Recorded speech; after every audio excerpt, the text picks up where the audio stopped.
ಭ್ರಷ್ಟಾಚಾರದ ವಿರುದ್ಧ zero tolerance ಅಂದ್ರೆ ಶೂನ್ಯ ಸಹಿಷ್ಣುತೆ, ಯಾವುದೇ ಭ್ರಷ್ಟಾಚಾರವನ್ನ ಬಿಡುವುದಿಲ್ಲ ಎಂಬುದು ಕೇಂದ್ರದಲ್ಲಿರುವ ಆಡಳಿತ ಪಕ್ಷ ಅಂದ್ರೆ ಬಿಜೆಪಿ ಸರ್ಕಾರದ ಪ್ರಮುಖ ಭರವಸೆ. ಅದೇ ವಿಪಕ್ಷಗಳ ಭ್ರಷ್ಟ ನಾಯಕರು ಬಿಜೆಪಿ ಸೇರಿದ ತಕ್ಷಣ ಅವರ ಮೇಲಿದ್ದ ತನಿಖೆಗಳು ಸಂಪೂರ್ಣವಾಗಿ ನಿಂತು ಹೋಗುತ್ತವೆ. ಇತ್ತೀಚಿನ ವರ್ಷಗಳಲ್ಲಿ ಭಾರತೀಯ ರಾಜಕೀಯದಲ್ಲಿ ಒಂದು ದೊಡ್ಡ ಚರ್ಚೆ ನಡೀತಾ ಇದೆ. ವಿಪಕ್ಷಗಳು ಇದನ್ನ ವಾಷಿಂಗ್ ಮಷಿನ್ ಎಫೆಕ್ಟ್ ಎಂದು ಕರೆದ್ರೆ, ಆಡಳಿತ ಪಕ್ಷ ಅಂದ್ರೆ ಬಿಜೆಪಿ ನಮ್ಮ ದೇಶದಲ್ಲಿ ತನಿಖಾ ಸಂಸ್ಥೆಗಳು ಸ್ವತಂತ್ರವಾಗಿ ಕಾರ್ಯನಿರ್ವಹಿಸ್ತಾ ಇವೆ ಮತ್ತು ಸಾಕ್ಷ್ಯಾಧಾರಗಳ ಆಧಾರದ ಮೇಲೆ ಕ್ರಮವನ್ನ ಕೈಗೊಳ್ಳಲಾಗುತ್ತಿದೆ ಎಂದು ಸಮರ್ಥಿಸಿಕೊಳ್ತಾ ಇದೆ. ಇತ್ತೀಚಿನ ಪ್ರಮುಖ ಮಾಧ್ಯಮಗಳ ತನಿಖಾ ವರದಿಗಳ ಪ್ರಕಾರ ವಿಪಕ್ಷಗಳಲ್ಲಿದ್ದಾಗ ಸಿಬಿಐ, ಇಡಿಯಂತಹ ಕೇಂದ್ರೀಯ ತನಿಖಾ ಸಂಸ್ಥೆಗಳ ಎಫ್ಐಆರ್ ಅಥವಾ ತನಿಖೆಯನ್ನ ಎದುರಿಸುತ್ತಿದ್ದ ಹಲವು ಪ್ರಮುಖ ನಾಯಕರುಗಳು, ವಿರೋಧ ಪಕ್ಷದ ನಾಯಕರುಗಳು ಬಿಜೆಪಿ ಸೇರಿದ ನಂತರ ಅವರ ಪ್ರಕರಣಗಳು ಮೂಲೆ ಗುಂಪಾಗಿವೆ ಅಥವಾ ಸಂಪೂರ್ಣವಾಗಿ ನಿಂತು ಹೋಗಿವೆ ಎಂಬ ಗಂಭೀರ ಆರೋಪಗಳು ಕೇಳಿ ಬರ್ತಾ ಇದೆ. ಈ ಆರೋಪಗಳಲ್ಲಿ ಎಷ್ಟು ಸತ್ಯಾಂಶವಿದೆ, ಯಾವ ಯಾವ ಪ್ರಮುಖ ನಾಯಕರ ಪ್ರಕರಣಗಳಲ್ಲಿ ನಾವು ಇದನ್ನ ಕಾಣಬಹುದು, ಇದರ ಬಗ್ಗೆ ಬಿಜೆಪಿ ಸರ್ಕಾರ ಮತ್ತು ತನಿಖಾ ಸಂಸ್ಥೆಗಳ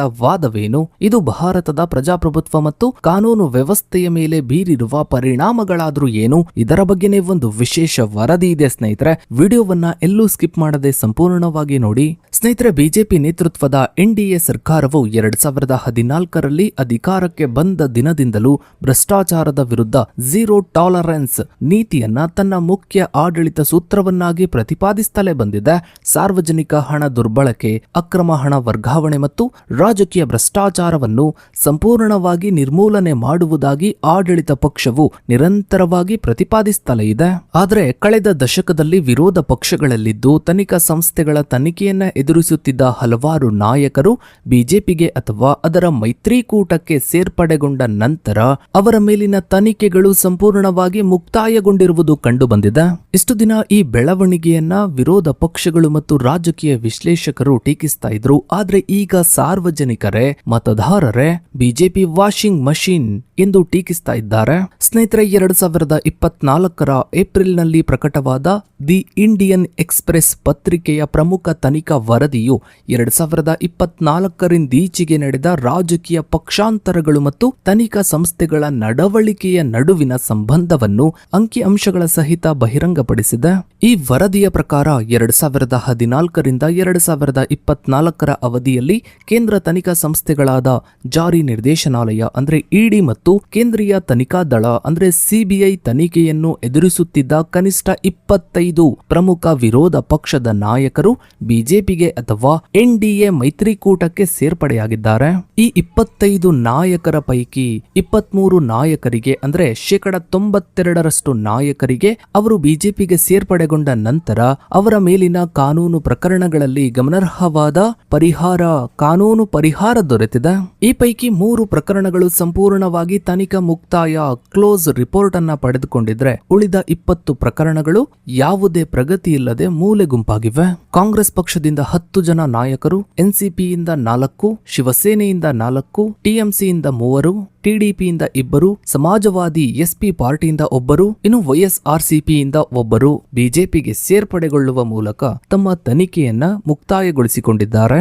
ಇನ್ನು ಸ್ನೇಹಿತರೆ, ಪಕ್ಷಾಂತರದ ನಂತರ ತನಿಖಾ ಸಂಸ್ಥೆಗಳ ನಡವಳಿಕೆಯಲ್ಲಿ ಕಂಡುಬಂದ ಬದಲಾವಣೆಯನ್ನ ಸ್ಪಷ್ಟಪಡಿಸಲು ವಿವಿಧ ರಾಜ್ಯಗಳ ಪ್ರಮುಖ ರಾಜಕೀಯ ನಾಯಕರ ಪ್ರಕರಣಗಳನ್ನು ವಿಶ್ಲೇಷಿಸುವುದು ಅತ್ಯಗತ್ಯವಾಗಿದೆ. ಮಹಾರಾಷ್ಟ್ರ ರಾಜ್ಯ ಸಹಕಾರ ಬ್ಯಾಂಕ್ ಹಗರಣದಲ್ಲಿ ಅಜಿತ್ ಪವಾರ್ ವಿರುದ್ಧ ಮುಂಬೈ ಪೊಲೀಸರ ಆರ್ಥಿಕ ಅಪರಾಧಗಳ ವಿಭಾಗ ಮತ್ತು ಜಾರಿ ನಿರ್ದೇಶನಾಲಯ ಅಂದ್ರೆ ಇಡಿ ತನಿಖೆಯನ್ನ ನಡೆಸುತ್ತಿದ್ವು. ಅಕ್ಟೋಬರ್ 2020ರಲ್ಲಿ ಮಹಾ ವಿಕಾಸ್ ಅಘಡಿ ಸರ್ಕಾರದ ಅವಧಿಯಲ್ಲಿ ಕ್ಲೋಸ್ ರಿಪೋರ್ಟ್ ಸಲ್ಲಿಸಲಾಗಿದ್ದರೂ ನಂತರ ಬಿಜೆಪಿ ಶಿಂದೆ ಸರ್ಕಾರ ಅಧಿಕಾರಕ್ಕೆ ಬಂದಾಗ ಪ್ರಕರಣವನ್ನು ಮರುಪರಿಶೀಲಿಸಲಾಯಿತು.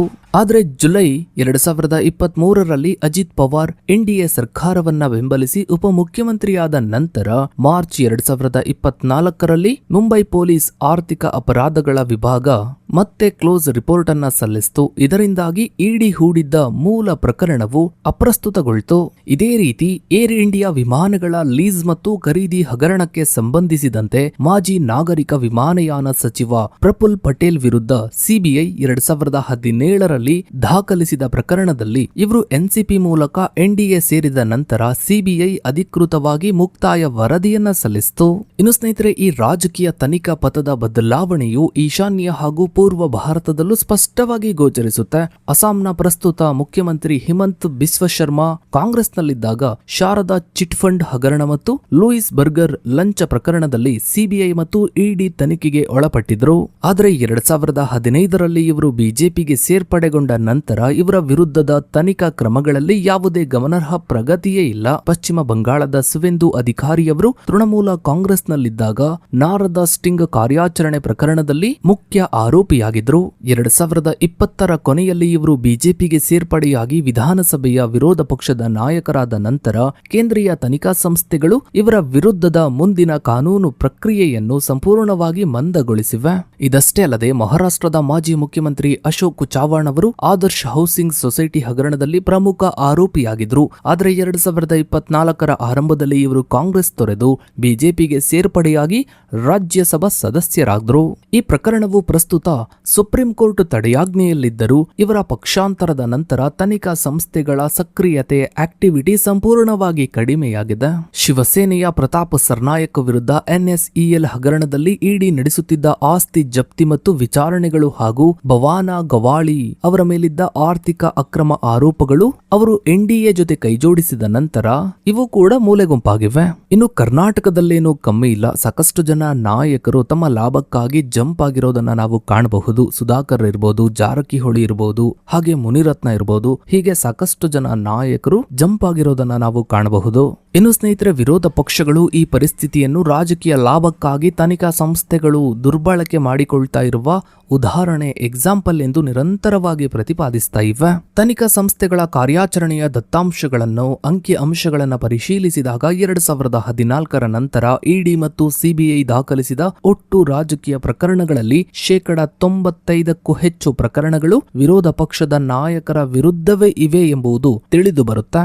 ಕಾಂಗ್ರೆಸ್ ನೇತೃತ್ವದ ಯುಪಿಎ ಅವಧಿ 2004ರಿಂದ 2014ರ ಅವಧಿಯಲ್ಲಿ ಒಟ್ಟು ತನಿಖೆಗೆ ಒಳಪಟ್ಟ ರಾಜಕಾರಣಿಗಳಲ್ಲಿ ವಿಪಕ್ಷ ನಾಯಕರ ಪ್ರಕರಣ 54% ಇದ್ರೆ, ಆಡಳಿತ ಪಕ್ಷ ಅಥವಾ ಮೈತ್ರಿ ಒಕ್ಕೂಟ ನಾಯಕರ ಪ್ರಕರಣ 40ರಿಂದ 46% ಇತ್ತು. ಪ್ರಮುಖ ಲಕ್ಷಣಗಳು ಪ್ರವೃತ್ತಿಯನ್ನ ನೋಡಿದ್ರೆ ಸಿಬಿಐ ಮತ್ತು ಇಡಿ ತನಿಖೆಗಳು ಆಡಳಿತ ಮತ್ತು ವಿಪಕ್ಷಗಳೆರಡರ ಮೇಲೆಯೂ ಹಂಚಿಕೆಯಾಗಿದ್ವು. ಅಂದ್ರೆ ವಿಪಕ್ಷ ಅಥವಾ ಆಡಳಿತ ಪಕ್ಷ ಅಂತ ನೋಡ್ದೇನೆ ಇಬ್ರು ಮೇಲೂ ಕೂಡ ತನಿಖೆಗಳು ನಡೀತಾ ಇದ್ವು. ಇನ್ನು 2014ರಿಂದ 2024ರ ಅವಧಿ ಅಂದ್ರೆ ಎನ್ಡಿಎ ಅವಧಿ, ಇಲ್ಲಿ ಏನಾಗ್ತಿದೆ ಅನ್ನೋದನ್ನ ಹೇಳೋದೇ ಬೇಡ. 100% ವಿರೋಧ ಪಕ್ಷದ ನಾಯಕರ ಮೇಲೆನೆ ತನಿಖೆಗಳು ನಡೀತಾ ಇದೆ. ಸ್ವಪಕ್ಷದ ಮೇಲೆ, ಆಡಳಿತ ಪಕ್ಷದ ಮೇಲೆ ಒಂದೇ ಒಂದು ತನಿಖೆ ನಡೆದ ಎಕ್ಸಾಂಪಲ್ ಕೂಡ ಇಲ್ಲಿ ಸಿಗ್ತಾ ಇಲ್ಲ. ಇಲ್ಲಿ ಯುಪಿಎ ಸರ್ಕಾರ ಇದ್ದಾಗ ಎಲ್ಲವೂ ಸರಿ ಇತ್ತು, ಎನ್ಡಿಎ ಬಂದ್ಮೇಲೆ ಹಾಳಾಯ್ತು ಅಂತ ಅಲ್ಲ, ಅಥವಾ ಎನ್ಡಿಎ ಬಂದ್ಮೇಲೆ ದೇಶವೇ ಬದಲಾಗ್ಬಿಡ್ತು, ತುಂಬಾ ಡೆವಲಪ್ಮೆಂಟ್ ಆಯ್ತು ಅಂತ ಅಲ್ಲ. ಯುಪಿಎ ಗವರ್ಮೆಂಟ್ ಇದ್ದಾಗ ಅವರಿಗೆ ರಾಜಕೀಯ ಅಂದ್ರೆ ಏನು ಅಂತ ಗೊತ್ತಿತ್ತು, ಯಾವ ರೀತಿ ಸರ್ಕಾರವನ್ನ ನಡೆಸಬೇಕು ಅನ್ನೋದು ಗೊತ್ತಿತ್ತು. ಆದ್ರೆ ಎನ್ಡಿಎ ಅಂತ ಬಂದಾಗ ಸಾಮಾನ್ಯ ನಾಗರಿಕನಿಗೂ, ದೇಶದ ಸಾಮಾನ್ಯ ನಾಗರಿಕನಿಗೂ ಕೂಡ ಅರ್ಥವಾಗುವಂತಹ ತಪ್ಪುಗಳನ್ನ ಇವರು ಮಾಡ್ತಾರೆ. ಮುಂದೊಂದು ದಿನ ಬಿಜೆಪಿ ಅಥವಾ ಎನ್ಡಿಎ ಮೈತ್ರಿಕೂಟ ವಿರೋಧ ಪಕ್ಷದ ಸ್ಥಾನದಲ್ಲಿ ಕೂತಾಗ ದೇಶದ ಜನ ಇವರ ಮಾತನ್ನ ಕೇಳ್ತಾರಾ ಅನ್ನುವಂತಹ ಪ್ರಶ್ನೆ ಹುಟ್ಟುತ್ತೆ. ಯಾಕಂದ್ರೆ ಕರ್ನಾಟಕದಲ್ಲೂ ಕೂಡ ಸದ್ಯದಲ್ಲಿ ಅಂತಹದ್ದೇ ಪರಿಸ್ಥಿತಿ ಇದೆ. ವಿರೋಧ ಪಕ್ಷದಲ್ಲಿ ಬಿಜೆಪಿ ಇದೆ ಅನ್ನೋದೇ ಎಷ್ಟೋ ಜನಕ್ಕೆ ಗೊತ್ತೇ ಇಲ್ಲ, ಅಷ್ಟೊಂದು ಸೈಲೆಂಟ್ ಆಗಿದೆ.